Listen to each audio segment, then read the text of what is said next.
Aldrich was old. Older than most things that still breathed in the world.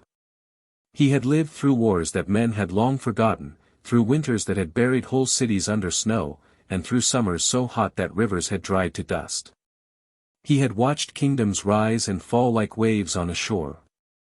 He had seen forests grow where deserts once stood. He had outlived every creature that had ever called itself his equal. But now, at last, Aldrich was dying.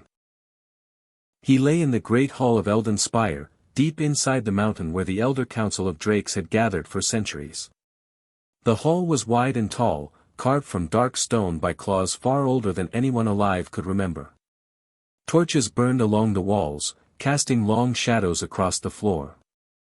The air smelled of ash and old stone and something else, something heavy and sad that had no proper name. Aldrich's body stretched across the center of the hall like a fallen tower. His scales, which had once been the color of deep gold, were now pale and dull, like old coins left out in the rain. His great wings lay flat against the stone floor, too heavy for him to lift anymore. His claws, which had once torn through solid rock as easily as wet clay, were still and quiet. His chest rose and fell slowly, each breath a little shorter than the one before. The elder council stood around him in a wide circle. There were 7 of them, each one ancient, each one powerful, each one watching Aldrich with an expression that was hard to read. They were not crying. Drakes did not cry. But they were quiet in a way that said more than words ever could. Thorin stood at the edge of the circle, a little apart from the elders. He was young by drake standards, barely 400 years old, with dark gray scales and sharp amber eyes. He had been called to the hall that morning without explanation, and now he stood very still, watching and listening. One of the elders, a large female drake named Sara, leaned her great head close to Aldrich and spoke in a low voice. She asked him if he needed water. She asked him if he was in pain. Aldrich did not answer those questions. He simply opened one eye, just one, and looked at the ceiling for a long moment. Then he spoke. His voice was rough and slow, like rocks grinding together deep underground. But the words were clear enough for everyone in the hall to hear. He said that there was something he needed. One thing. Before he was gone, Sara told him to speak. She said that whatever he needed, the council would find a way. Aldrich was quiet for a moment. His breath came in and out. The torches flickered on the walls. Then he said that somewhere in the world, there was a human who knew his true name. The hall went very still. A drake's true name was not a simple thing. It was not the name that others called him. It was not a title or a legend or a word carved into stone. A true name was something deeper, something that belonged to the self alone, the way a heartbeat belonged to the body that carried it. Most drakes guarded their true names with everything they had. To share a true name was to give someone a piece of yourself that could never be taken back. And Aldrich was saying that a human had his. Sara asked, carefully, if he was certain. Aldrich said yes. He was certain. He did not remember the human's face. He did not remember the year or the season or even the place clearly anymore. His memory, like everything else, was fading. But he remembered warmth. He remembered a small hand offering him water. He remembered a soft song, the kind a mother might hum to a child at night. And he remembered choosing, in that moment, to give the human something real. Something true. He had whispered his name. And he had asked the human to keep it safe. One of the other elders, an old male named Crest, spoke up. His voice was not unkind, but it was sharp. He said that this was difficult to believe. He said that no human could hold a drake's true name for so long without using it, without telling someone, without letting it slip. Humans were not known for keeping secrets. Humans were not known for many things that mattered. Aldrich turned his one open eye toward Crest and looked at him for a long time without speaking. Then he said, quietly, that this one was. Nobody argued after that. Sarah turned to Thorin and told him that he would go. She said that he would search every human settlement, every town, every village, every corner of the world if he had to. She said that he would find this human and bring them back before Aldrich was gone. Thorin looked at Aldrich. He looked at the pale scales and the still wings and the slow, careful breathing. Then he looked back at Sarah and said that he understood. He asked Aldrich if there was anything else he could remember. Any detail at all that might help narrow the search. Aldrich closed his eye for a moment. His breathing slowed. For a few seconds, Thorin was afraid that was it, that the old Drake had already slipped away. But then the eye opened again, and Aldrich spoke one more time. He said the human had been small. Young. A child, he thought. And the child had been working. Cleaning something. There had been the smell of water and soap and old stone. The child had not been afraid of him. That was the part Aldrich remembered most clearly, even now. A child sitting beside a wounded Drake in the dark, and not being afraid. Then Aldrich said nothing more. Thorin stood there for a moment, turning those details over in his mind. A child. A cleaner. Old stone. Not afraid. It was not much to go on. The world was wide, and humans were everywhere, and most of them lived short lives that left little trace behind. If this person had been a child 300 years ago, or 500, or more, they might be long dead. They might have children of their own who were now dead. Finding them felt, in that moment, like searching for a single leaf from a tree that had fallen in a forest no one visited anymore. But Thorin looked at Aldrich one more time, at the great and ancient creature lying still on the cold stone floor, holding on to the last thin thread of himself, and he did not say any of that out loud. He simply dipped his head in a low bow, turned away from the circle of elders, and walked toward the door of the hall. He had a human to find. And he was not going to come back without one. Thorin left Eldon Spire before the sun had fully risen. He flew low over the mountains at first, letting the cold morning air clear his head. The world below was still dark in most places, the valleys full of shadow, the rivers catching the first thin light of dawn. He had a direction in mind, south, where the three great human kingdoms spread out across the plains and coastlines like a patchwork cloth, but beyond that, he had very little. A child. A cleaner. Old stone. Not afraid. He told himself it was enough to start.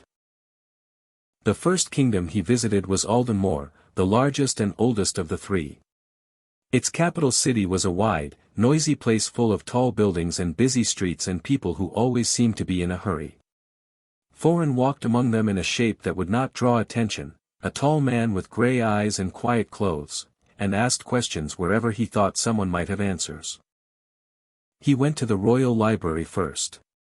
It was a grand building with high ceilings and long rows of shelves that disappeared into the shadows above.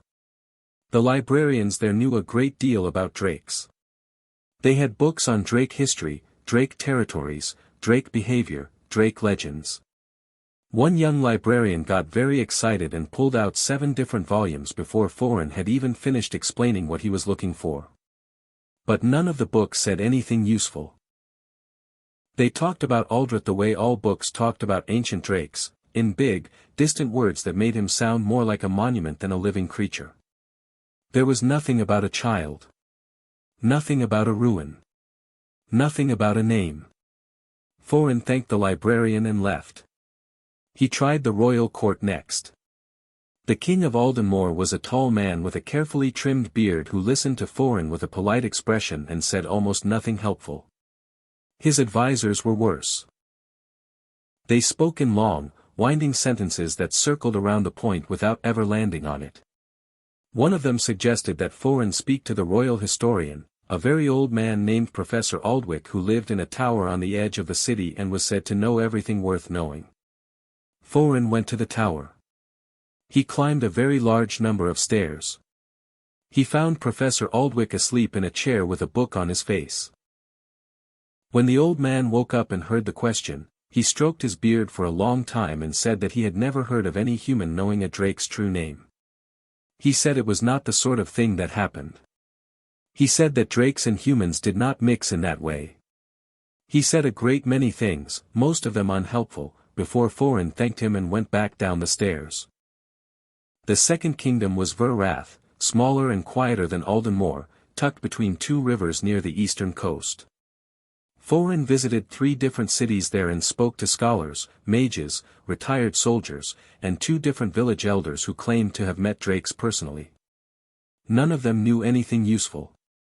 The mages were particularly frustrating. They kept wanting to talk about the theory of true names rather than the practical matter of finding someone who held one. Thorin spent 2 weeks in Ver-Rath and left with nothing. The third kingdom was Dunholt, a rough and hilly place where the people were plain-spoken and suspicious of strangers. Thorin liked them more than the others, if he was honest. They did not waste words. When they did not know something, they said so directly and moved on. He appreciated that. But they still did not know what he needed. He was sitting in a small inn on the edge of Dunholt's largest town, eating a meal he did not particularly taste, when he decided to change his approach. He had been asking the wrong kind of people. He had been looking in the wrong kind of places. Courts and libraries and towers full of old professors, none of that was where his answer was going to come from. Aldrich had said the child was working. Cleaning. There had been old stone and the smell of soap and water. That was not a royal library. That was not a scholar's study. That was the kind of work done by people whose names did not end up in books. People who showed up early and left late and were rarely noticed by anyone. He needed to stop looking up and start looking sideways. The next morning, Thorin went to the oldest building in the town and found the person who cleaned it, a middle-aged woman named Dot who had been doing the job for 30 years. He asked her, simply and directly, if she knew of anyone in the region who had a connection to Eldon Spire. Old workers. Old families. Anyone whose grandparents or great-grandparents might have done restoration work on old ruins centuries ago. Dot thought about it. Then she told him to speak to the archivist at the records hall. Not the grand archive in the capital, the small one, the dusty one, the one that nobody visited anymore on the south side of town. Thorin found the records hall without much trouble. It was a low stone building with a leaking roof and windows that had not been properly cleaned in what looked like several years. Inside, surrounded by stacks of old ledgers and rolled documents, sat a very old woman named Agnes. Agnes was small and sharp-eyed and moved slowly, but her mind was quick. She listened to Thorin's question without interrupting. Then she got up, without a word, and began pulling ledgers from the shelves with the confidence of someone who knew exactly where everything was despite the apparent chaos. She told him, as she searched, that Eldon Spire had not always been the grand hall it was now. 300 years ago, it had been a crumbling ruin. Half the walls collapsed, the floors broken, the roof open to the sky. A restoration effort had been organized, she said, funded quietly by the Elder Council and carried out mostly by common laborers from the surrounding regions. Stoneworkers. Carpenters. And cleaners. Many cleaners, because old ruins collected centuries of dirt and the Drakes apparently wanted the place presentable. She found the ledger she was looking for and laid it open on the table in front of Thorin. The names inside were written in small, faded handwriting. Workers. Dates. Wages paid. Unremarkable records of unremarkable people doing unremarkable work. But Agnes pointed to one entry near the bottom of a page and told him that a family from a town called Millhaven had sent workers to the site on 3 separate occasions. A father and, on the last visit, his young son. Thorin looked at the name written there. Then he looked at Agnes. She told him that Millhaven was 2 days' walk to the east. She told him it was a quiet place. Not much happened there. Then she added, almost as an afterthought, that she had a cousin in Millhaven. And that the cousin had mentioned, more than once, an old man who worked as a cleaner at the community hall. A gentle, quiet man who kept to himself. Who sometimes, when he was tired, muttered strange old words under his breath that nobody around him could understand. The old man's name, Agnes said, was Harold. Thorin closed the ledger carefully. He thanked Agnes. He walked out of the records hall into the grey afternoon light and stood still for a moment, letting the name settle in his mind. Harold. He turned east and started walking. Millhaven was exactly the kind of town that people passed through without stopping. It had one main road, a handful of shops, a small market that ran on Wednesday mornings, and houses that all looked more or less the same, modest, clean, a little worn at the edges. The people there were polite but not particularly curious about strangers. They went about their days with the quiet, steady rhythm of folk who had lived in the same place their whole lives and expected to go on doing so. Thorin arrived in the early afternoon, when the sun was low and the shadows were long across the road. He walked slowly, looking around, getting a sense of the place. A few people glanced at him as he passed. Nobody stopped him. Nobody asked who he was or what he wanted. He found the community hall without any trouble. It was a plain, rectangular building near the center of town, made of pale stone with a wooden roof and two narrow windows on each side. The door was open. From inside came the sound of a mop being wrung out, the quiet slosh of water in a bucket, and the soft scrape of wet cloth moving across a stone floor. Thorin stepped inside. The hall was large and mostly empty. A few wooden tables were stacked along one wall. Some chairs were piled in the corner. The floor was wide and flat and very clean in the places that had already been done, still dull and dusty in the places that had not. And there, at the far end of the hall, was Harold. He was a thin man, bent slightly at the shoulders the way old men sometimes bent, as though the years had pressed gently but firmly down on them. His hair was white and fine, cut short and neat. His face was full of lines, not the harsh kind, but the soft kind that came from a lifetime of quiet expressions rather than hard ones. He wore simple clothes, a gray shirt and plain trousers, with an apron tied around his waist that had seen better days. He was pushing the mop in long, slow strokes, working his way across the floor with the calm patience of someone who had done the same thing so many times that he no longer needed to think about it. He did not notice Thorin at first. Thorin stood near the door and watched him for a moment. There was nothing remarkable about Harold at all. He was just an old man cleaning a floor. Thorin had walked across 3 kingdoms, spoken to kings and scholars and mages, climbed towers and searched through centuries-old ledgers, and at the end of all of it, he had found this. A thin old man with a mop in a small town hall. He walked forward slowly, making enough noise with his footsteps that Harold would hear him coming. Harold looked up. His eyes were pale blue, calm and clear, the kind of eyes that had spent a long time looking at ordinary things and finding them sufficient. He did not look startled. He simply looked at Thorin the way he might look at anyone who had just walked in, with mild attention and no particular worry. Thorin said good afternoon. He said he was sorry to interrupt. He asked if Harold had a few minutes to speak. Harold leaned the mop against the wall and said that he did. He pulled a small wooden stool from nearby and sat down slowly, in the careful way of someone whose knees required negotiation. He gestured for Thorin to sit as well, and Thorin pulled a chair from the nearest stack and sat across from him. For a moment, neither of them spoke. Harold waited without any sign of impatience. Thorin chose his words carefully. He said that he was looking into the history of Elden Spire. The old restoration work that had been done there, centuries ago.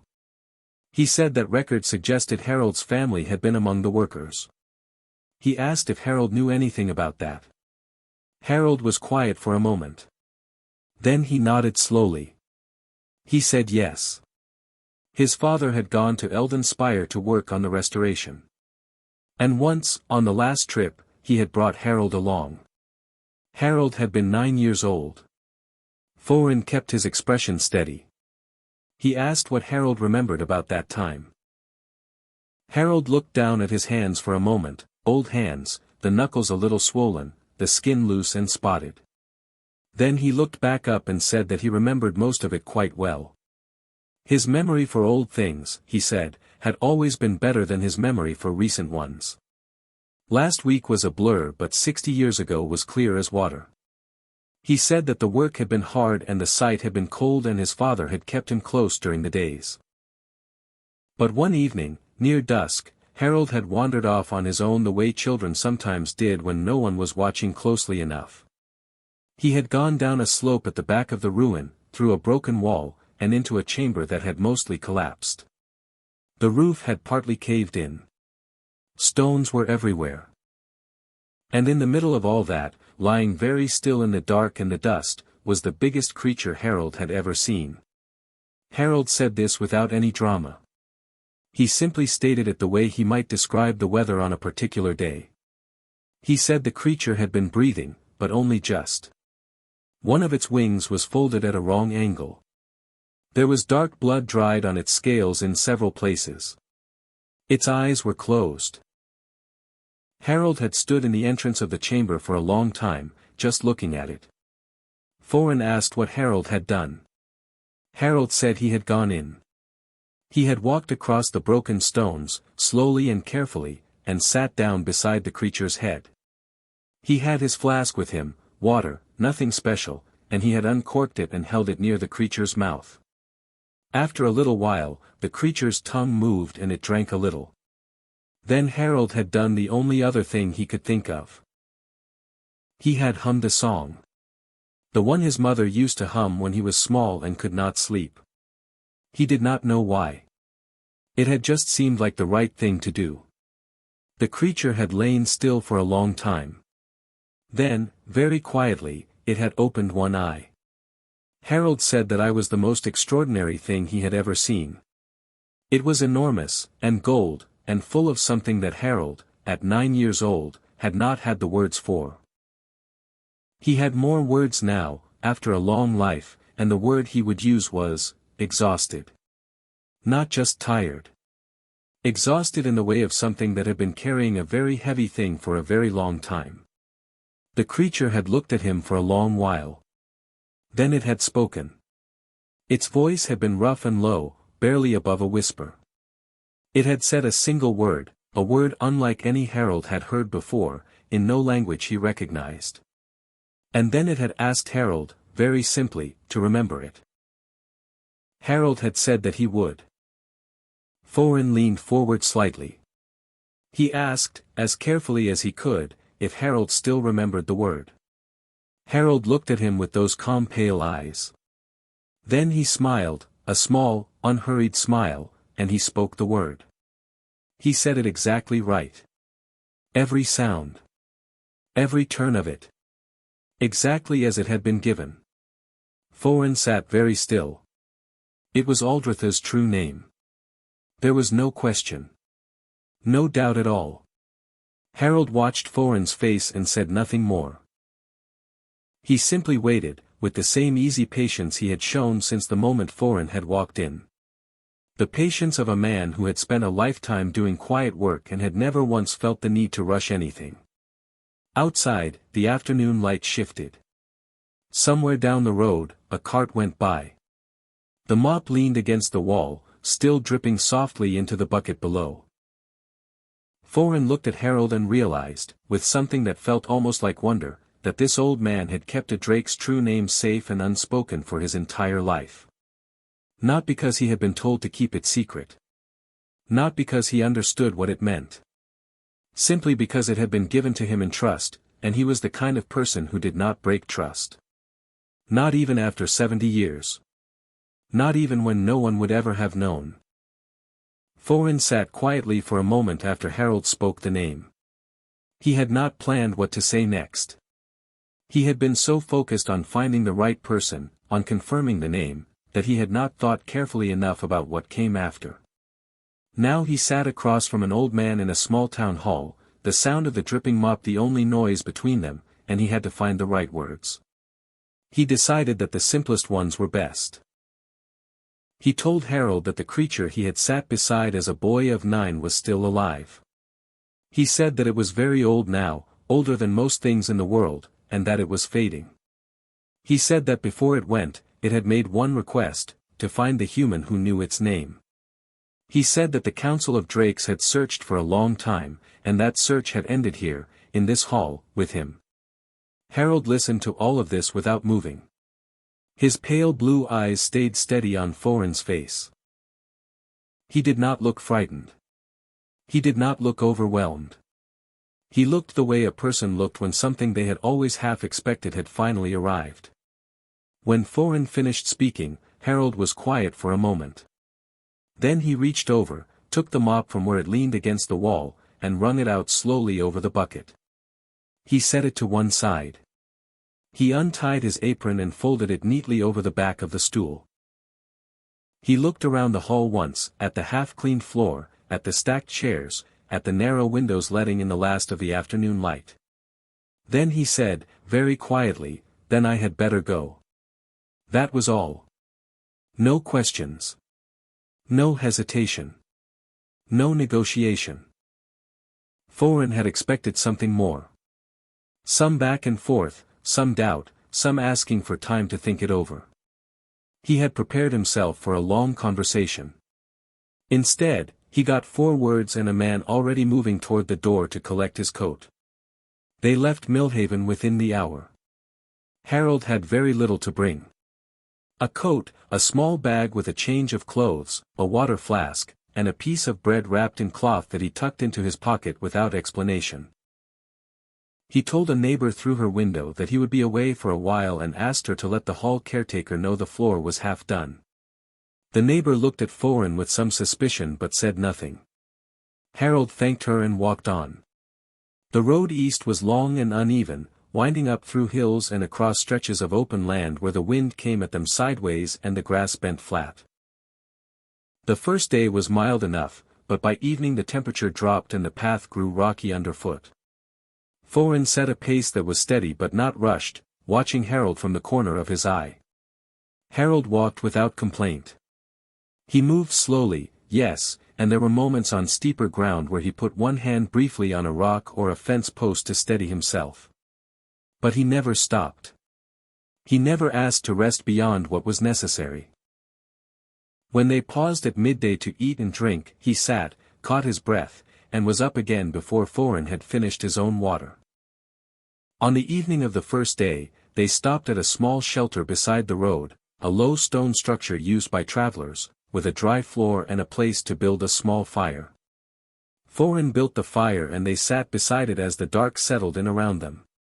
Harold ate his bread slowly and looked into the flames. Thorin asked him, carefully, why he had agreed to come without any hesitation at all. He said that most people would have had questions.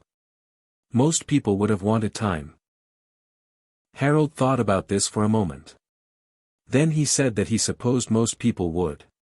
But he said that when he had sat beside that creature as a boy, in the dark and the cold, with no one else around, he had made a kind of decision without knowing he was making it. He had decided that the creature should not be alone.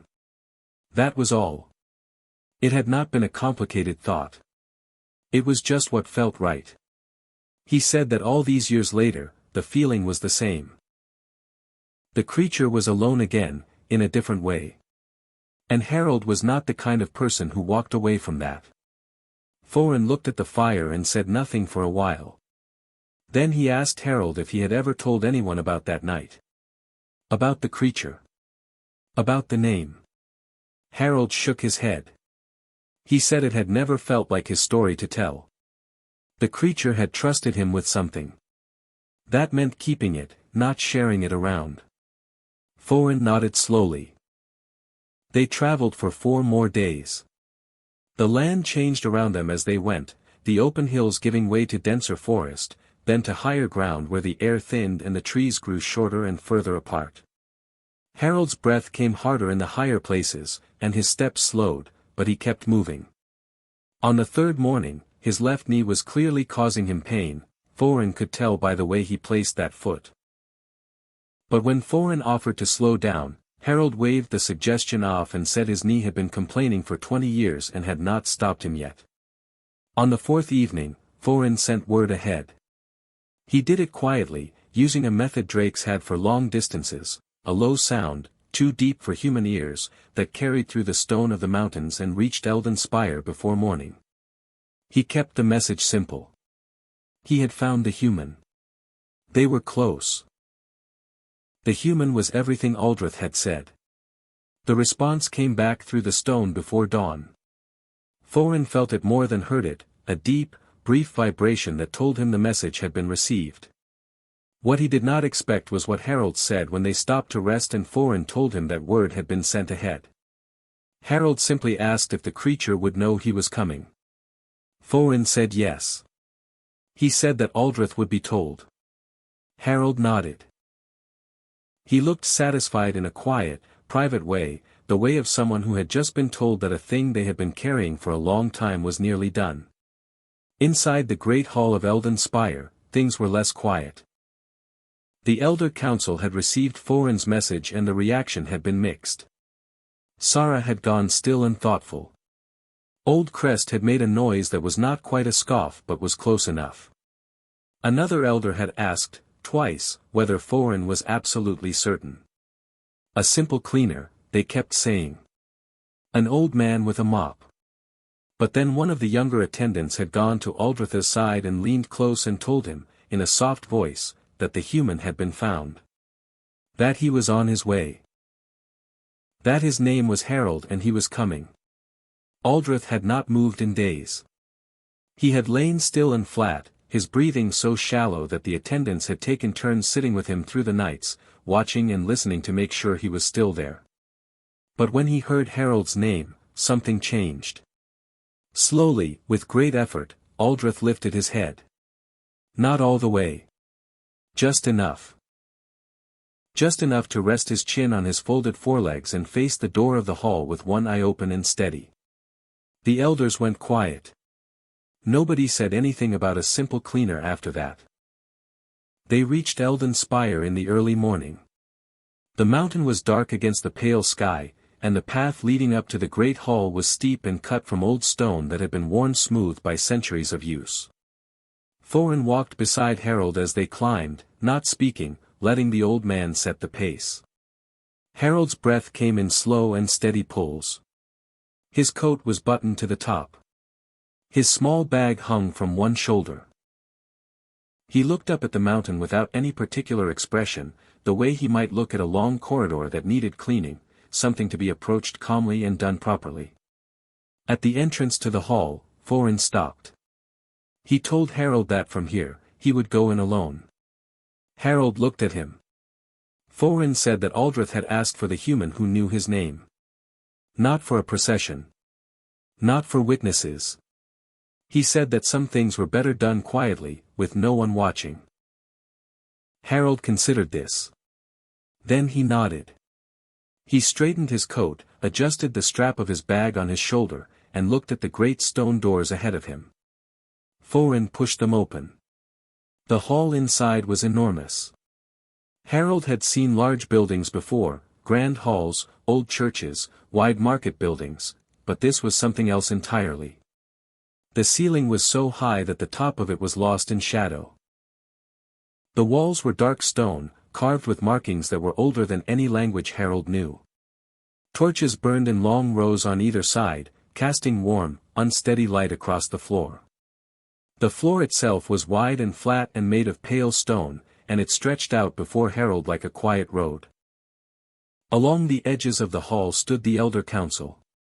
Harold saw them as he stepped inside, 7 enormous drakes, each one ancient and still, watching him from the shadows with eyes that caught the torchlight and held it. They were the biggest living things Harold had ever seen, larger even than his memory of Aldrich from that night in the ruin. Their scales were dark and dull with age. Their presence filled the hall the way heavy weather filled a sky. Harold looked at them. They looked at him. He dipped his head in a small, polite nod. Then he turned his attention to the center of the hall. Aldrich was there. He was lying flat on the stone floor, his great body stretched out and still. Even from the doorway, Harold could see how much had changed. The creature he remembered from his childhood had been wounded and weak, yes, but there had been a kind of density to it, a sense of enormous life pressing against its own stillness. Now that density was almost gone. Aldrich looked like something the world was already beginning to let go of. His scales were pale. His wings lay flat and unmoving. His eyes were closed. Harold walked forward. His footsteps were quiet on the stone floor.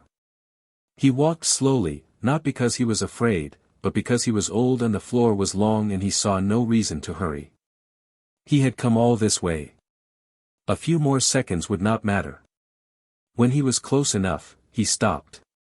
He looked at Aldrich for a long moment. At the great pale head resting on the stone. At the slow, thin movement of breath in and out of the enormous chest. At the lines and cracks in the ancient scales that told the story of 3,000 years better than any book ever could. Then Harold lowered himself to his knees. It took some effort. His knees were not what they had been, and the stone floor was hard and cold.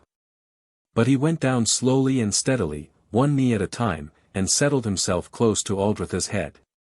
He leaned forward, resting one hand lightly on the stone beside him, and brought his face close to the great sleeping one before him.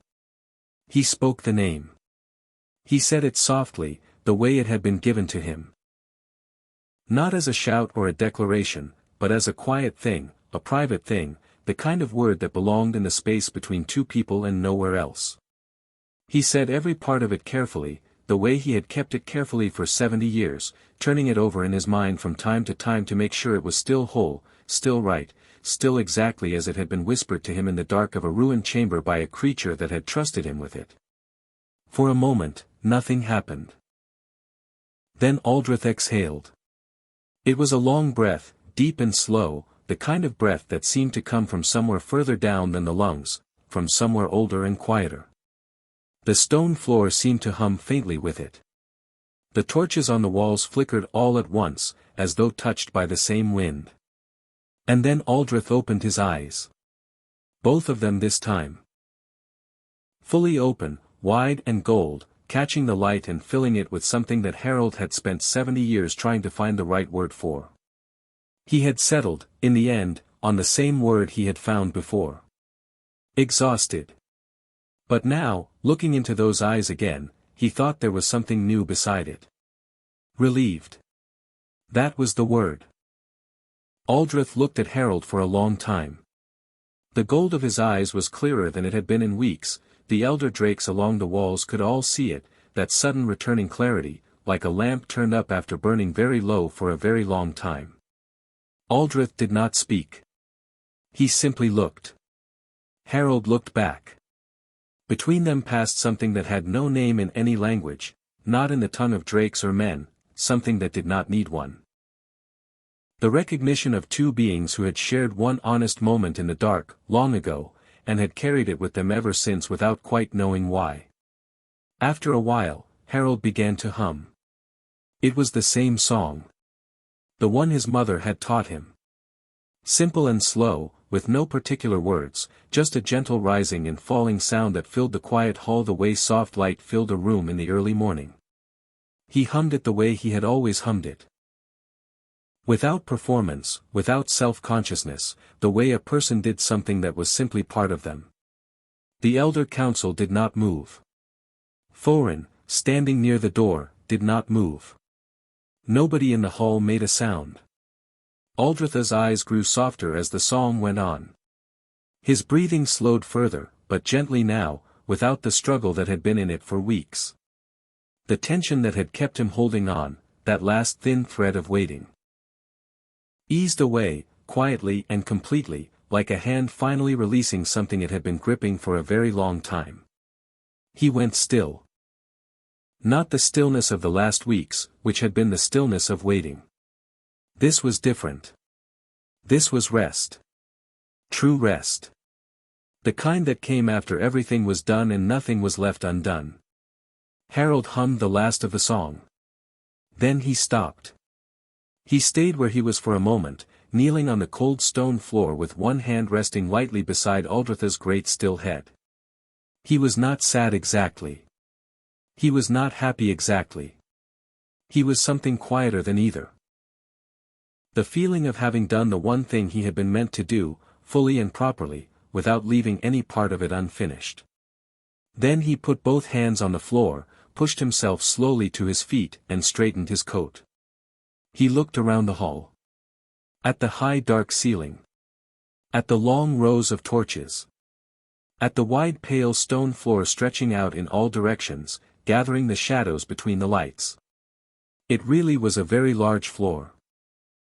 He was still looking at it when one of the elder drakes stepped forward from the edge of the hall.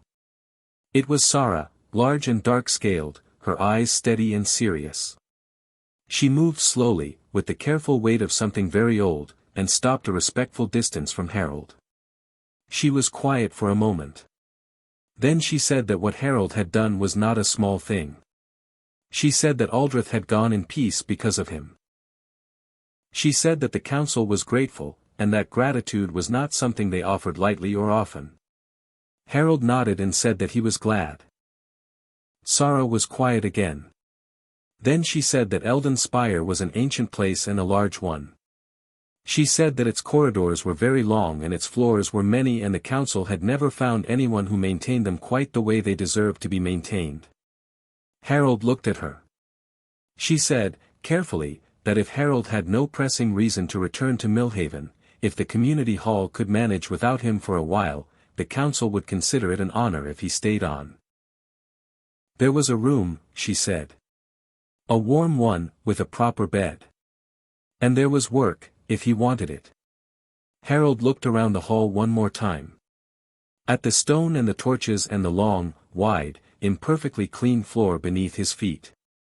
Then he looked back at Sara and said that he supposed he could stay for a while. He asked if there was a mop. Sara blinked once. Then she said that they would find one. Harold nodded, satisfied. He set his bag down by the wall, rolled up his sleeves, and looked at the floor the way he had looked at every floor in his long life, as something that needed doing, and that he was perfectly capable of doing well. Behind him, the torches burned steadily along the walls of Eldon Spire, and the great hall was quiet, and for the first time in a very long time, everything in it felt exactly as it should be.